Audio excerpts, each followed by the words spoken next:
ये तब की कहानी है जब स्नो वाइट पैदा भी नहीं हुई थी। काला जादू करने वाली राजकुमारी रवीना सारे राज्यों पर अपना कब्जा करना चाहती थी, इसीलिए वो सभी राजाओं के साथ एक जानलेवा चेस का गेम खेलती है, जिसमें अगर राजा हार जाता था तब रवीना उसे मार देती थी।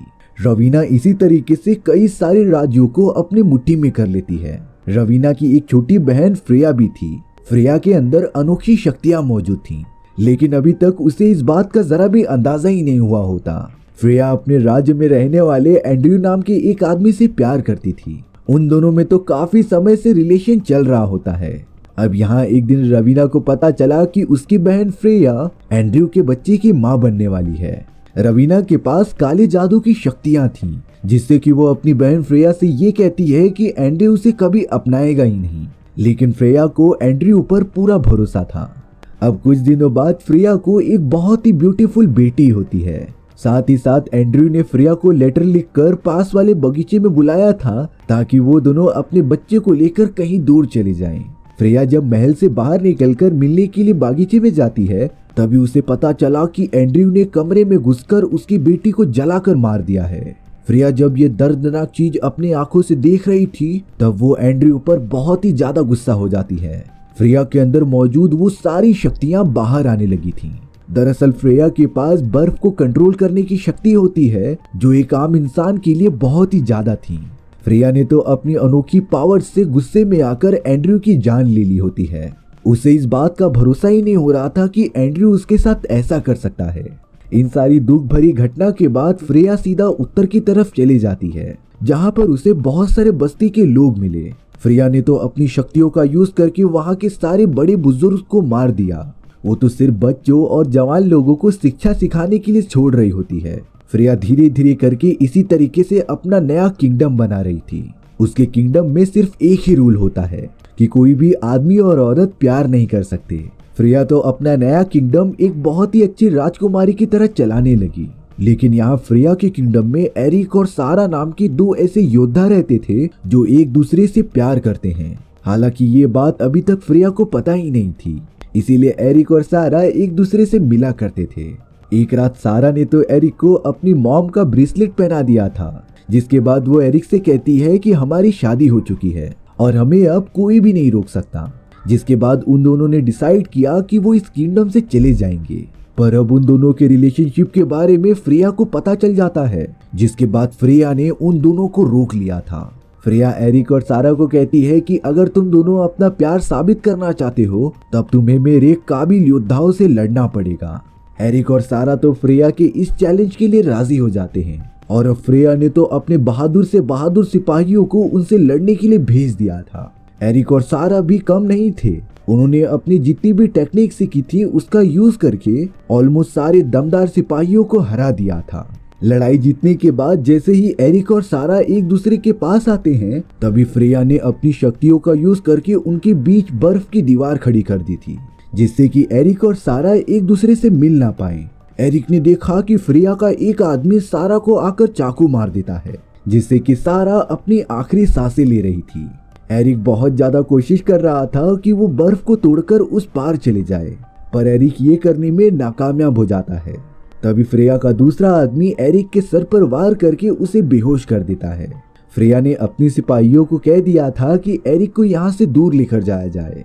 सिपाहियों ने तो बड़ी बुरी तरीके से एरिक को पकड़कर झील में फेंक दिया होता है। और अब इन सारी चीजों के बाद पूरे 7 साल बीत जाते हैं। यहीं से स्नो वाइट का पार्ट 1 स्टार्ट होता है और खत्म हो जाता है, जिसके अंदर स्नो वाइट ने जन्म लिया था और रवीना उसके पीछे पड़ी थी। स्नो वाइट जो फ्रेया की बेटी होती है, उसने जादूगर ने रवीना को एक मैजिकल आईने में बंद कर दिया था, पर अभी भी रवीना की आत्मा उसी आईने के अंदर कैद होती है।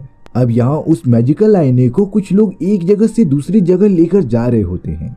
तभी सारे लोग अचानक से जमीन पर गिर गए थे, जिससे कि कोई अनजान चीज ने उस मैजिकल आईने को उनसे चुरा लिया। अब ये बात चारों तरफ फैल गई थी कि मैजिकल आईना चोरी हो चुका है।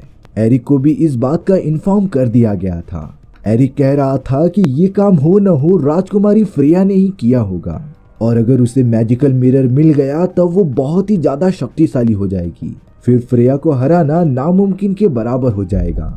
इसीलिए अब एरिक कुछ बौनों के साथ उस मैजिकल मिरर को ढूंढने निकल पड़ता है। काफी रात होने के कारण एरिक और उसके सभी दोस्त एक बार में रुककर मजे कर रहे थे। तभी उनके ऊपर फ्रेया के कुछ सिपाही हमला कर देते हैं, जिनसे कि एरिक बचने की बहुत ज्यादा कोशिश कर रहा था, पर सिपाहियों की क्वांटिटी काफी ज्यादा होने की वजह से एरिक कमजोर पड़ जाता है। लेकिन अब उस जगह पर एक ऐसा नकाबपोश आ गया था जिसने देखते ही देखते अपने स्किल्स का यूज करके उन सभी सिपाहियों को वहां से भगा दिया। नकाबपोश ने जब अपना चेहरा दिखाया तब वो और कोई नहीं बल्कि सारा थी, जिसका मतलब ये था कि सारा अभी भी जिंदा है। एरिक सारा से कुछ कह पाता इससे पहले सारा उसके सर पर मारकर एरिक को बेहोश कर देती है। कुछ देर बाद जब एरिक ने अपनी आंखें खोली तब वो सारा को अपने सामने दिख रहा था। पूरे 7 साल बीतने के बाद वो दोनों आज जाकर मिल रहे थे। लेकिन यहाँ सारा ने एरिक से कहा कि 7 साल पहले तुम मुझे मुसीबत में छोड़ के ऐसे कैसे भाग सकते हो। लेकिन एरिक को तो कुछ समझ में ही नहीं आ रहा था कि सारा क्या कह रही है। दरअसल 7 साल पहले जब सारा और एरिक एक दूसरे से मिलने जा रहे थे तब फ्रेया ने उनके बीच बर्फ की दीवार खड़ी कर दी थी। और तो और उसने दिमाग को हिला देने वाले काले जादू की मदद से सारा को ये दिखाया कि एरिक उसे छोड़कर भाग गया है, और एरिक को दिखाया कि उसके आदमियों ने सारा का कत्ल कर दिया है। पर अब उन दोनों को ये बात अच्छे से समझ में आ जाती है। सारा भी यहाँ एरिक की मदद करने के लिए रेडी हो गई थी। सुबह होते ही वो दोनों निकल पड़ते हैं उसी जगह पर जाने के लिए जहाँ पर वो मैजिकल मिरर चोरी हुआ था।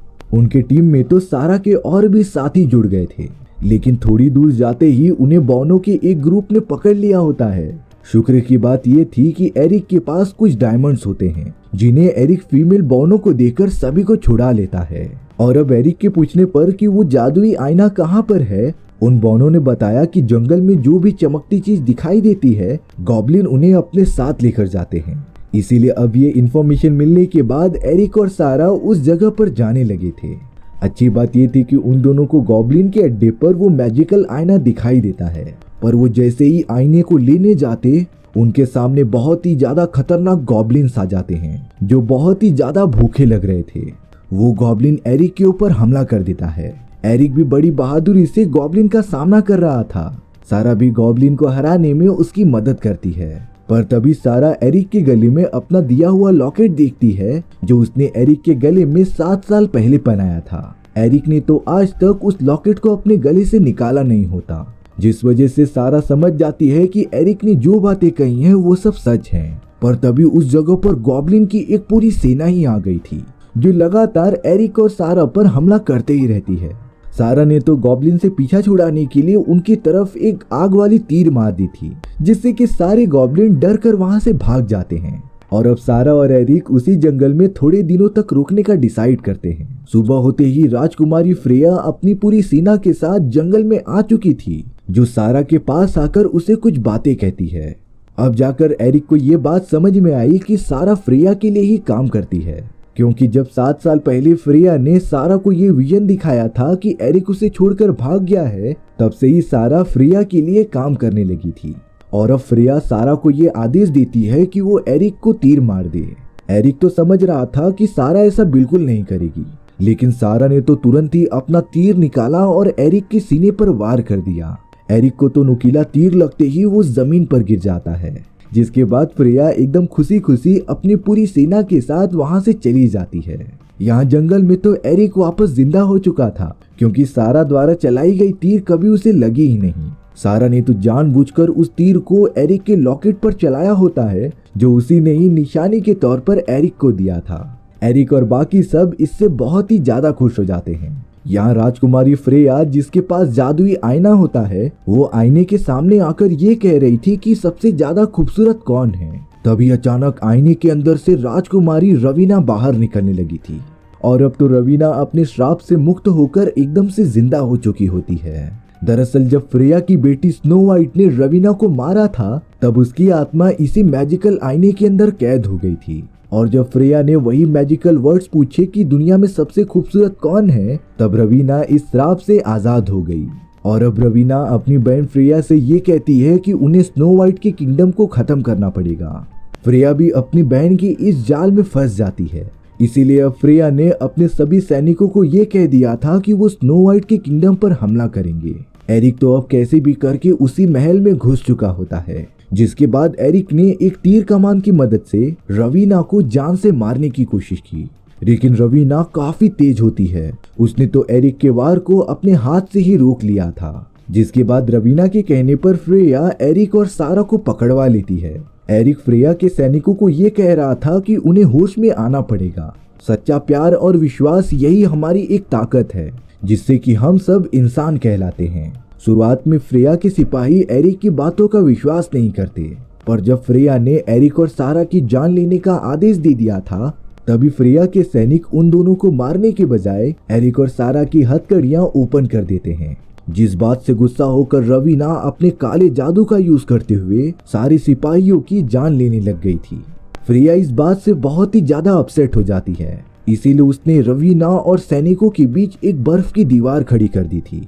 फ्रेया समझ नहीं पा रही होती कि रवीना उसके लोगों को क्यों मार रही है, लेकिन रवीना तो बार बार फ्रेया को भड़का रही थी।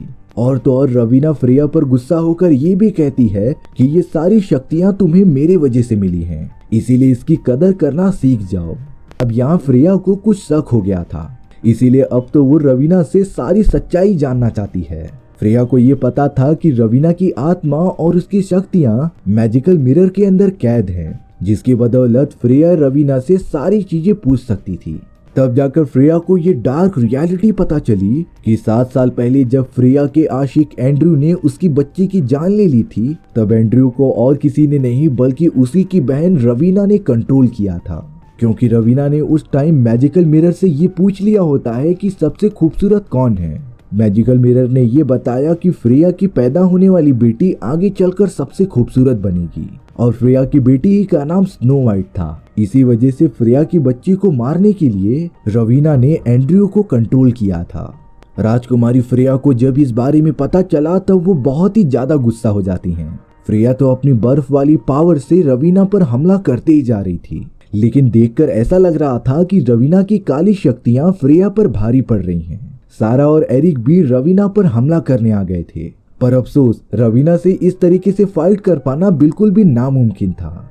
अब यहाँ फ्रेया अपनी बड़ी बहन रवीना को गले लगा लेती है, लेकिन फ्रेया ने तो अपनी शक्तियों की मदद से रवीना को जमा देने की कोशिश की। लेकिन इससे पहले रवीना ने अपने काली शक्ति का यूज करके फ्रेया को नुकीले औजार से घायल कर दिया था। एरिक तो बहुत ही ज्यादा गुस्सा होकर रवीना पर लगातार वार करने लगा था, लेकिन रवीना के सामने एरिक का कोई भी वार टिकने तो वाला ही नहीं होता। फ्रेया जो कि आखिरी सांसें ले रही होती है, उसने अपनी थोड़ी बर्फ की मदद से जादुई आईने को जमा दिया था। फ्रेया एरिक को ये बताना चाहती थी कि रवीना की सारी शक्तियां उस मैजिकल मिरर में कैद हैं। थोड़ी देर बाद एरिक भी ये सारी बातें समझ जाता है, इसीलिए अब एरिक रवीना से लड़ाई करते करते अपना एक वेपन मैजिकल मिरर के पास फेंक देता है, जिससे लगने पर वो मिरर चकनाचूर हो गया था। मिरर के टूटते ही रवीना भी एकदम आईने की तरफ बिखर जाती है, यानी कि अब रवीना और उसकी काली शक्तियां हमेशा के लिए खत्म हो गई थीं। जिसके बाद एरिक, सारा और सभी लोग खुशी खुशी वहां से चले जाते हैं। स्नो वाइट राजकुमारी जो कि फ्रेया की बेटी थी, वो चारों तरफ शांति चाहती थी, इसीलिए सारे सैनिक स्नो वाइट के किंगडम में जाकर रहने लग जाते हैं। और इसी तरीके से हमारी ये कहानी यहीं पर खत्म हो चुकी है।